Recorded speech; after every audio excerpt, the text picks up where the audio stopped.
everyone, it's Missy. It's 3 weeks before average day to last frost, and I like to call this catch-up week. Because if you haven't gotten into the garden yet, this is the week you kind of have to do with or without. And I had a list of items that I'm going to be going through, but I'm just going to give you guys the breakdown. So you want to thin the seedlings of your beets, carrots, parsnips, onions. I'm going to show you how I am going to be thinning my radishes. Cold hardy crops, you want to sow the seed in the garden if you haven't gotten around to it. So I haven't gotten around to planting my onion sets, so I'll be doing that. I'm also planting my potatoes and my peas. I have to get those in the ground as well. If you're interested, you can make a second sowing indoors of cabbage and broccoli for transplants for later in the season.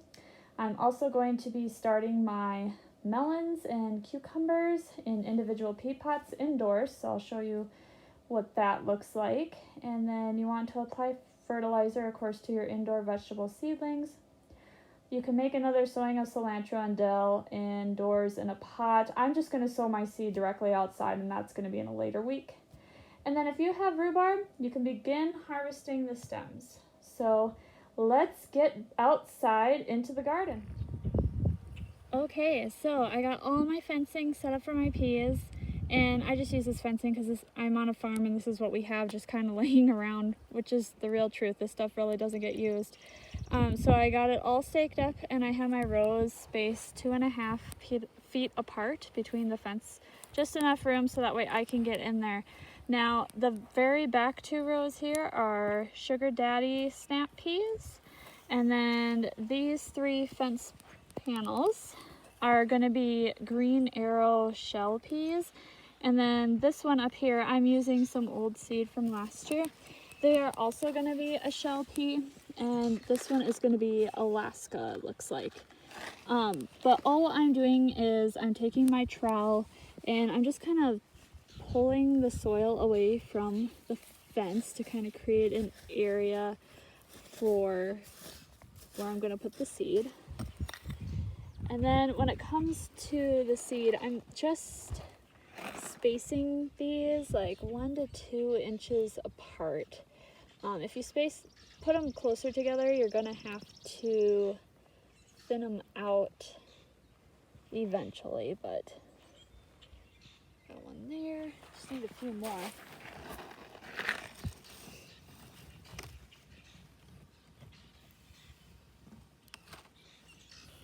And there we go. And it's always nice to have some leftover seed because we will probably do another planting in the fall, but then I just take my dirt and just kind of cover them. They're really only supposed to be buried like an inch. And it's always a good idea to water these in right after you have planted them, and then all you have to do is wait for them to sprout. So this is one thing off my checklist, and I have a lot more to do. Another thing I did this week was I planted my acorn squash, my pickling cucumbers, and my Charente melons. You want to do your squash, your melons, cucumbers, gourds, pumpkins in peat pots and start the seed indoors. These seeds are, it's too cold outside really to be planting these outdoors, but you really want to have your vegetables get a jump start. So this is pretty much the last thing we're going to start indoors before we can actually start really seeding and transplanting our stuff in our outdoor vegetable garden. So the next thing on my list is to thin my radishes, and as you can see, I've already started a little bit, but I'm just coming in, and if the plants are really small, like this one right here, those are usually the ones I'm going to snip out. And I don't pull my plants out because I don't want to disturb the root system, so I just snip them off at the growing point. And I know these scissors are kind of big, but so anything that's small or out of alignment, I'll snip that first. And I'm just basically trying to get them evenly spaced. There's really no direct science to it that I really know of. And I will usually come and thin these guys. I don't do it all at once. I just kind of leave them about an inch spaced like so, and then later on when the plants get bigger, I'll come back and snip some more out, or whatever I need to do to get the plants perfectly spaced so that way they can grow. But as you can see, I'm just kind of going down the line, and I know I'm trying to use 2 hands and also hold on to my camera, but when they get bunched up like this, it gets a little bit trickier. So I think, so see how this one's bigger because it has its true leaves, whereas this one's smaller. So I'll just come in and clip that. I'll clip that one.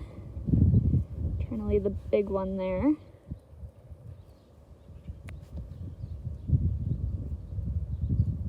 There we go. I have one more. So that was quite the cluster, but now I have them all kind of nicely spaced out, and I know I have some grass growing in here too. Get that out of the way. So I'll just keep doing that all the way down the line. To plant potatoes, I have 5 rows in my 9-foot area, so they're a generous 2 feet apart, the rows are. And then I dig a furrow, which is about 4 to 6 inches deep. Now these are more close to 4 inches, but I do put my potatoes into the bottom of the furrow. They're spaced 10 inches apart. And then when you have put them in, you want to hill the soil above the potatoes about 4 to 6 inches. So you should really have 8 to 12 inches of soil over the top of the potatoes when you're done. And I know it's really hard to tell in my video, but it is hilled. It's just really hard to see. I mean, that's my foot on the regular soil line. Maybe you can see a little bit of a ridge. And then after I have them planted and hilled, I will then thoroughly water them. The last thing on my list was planting my onions. Now these are from sets, so they're a little bulb that you buy. And I planted the rows of them. The rows are 10 inches apart, and the onions should be 2 to 3 inches apart. But I made sure to plant them like 2 rows and then another 2 rows because I'm going to be putting hoops similar to this over the top. Not because it's too cold out, but because the birds will come and they'll pluck the onions out, and then their root systems won't grow. So all I did is created a furrow. You want to create it like 3/4 inch to 1 inch deep. You set your onions in there, and then all I do is I just cover up the onions, and so their tips aren't buried. And over here, I also took the 2 onions that I started from seed, and I just took the peat pots and just put them in the ground. But after I have them all, the furrows all filled in with soil, I will water them thoroughly, put the hoops over, and that will be the end of week 3. So if you have any questions, you can let me know. Thanks for watching, everyone. Bye.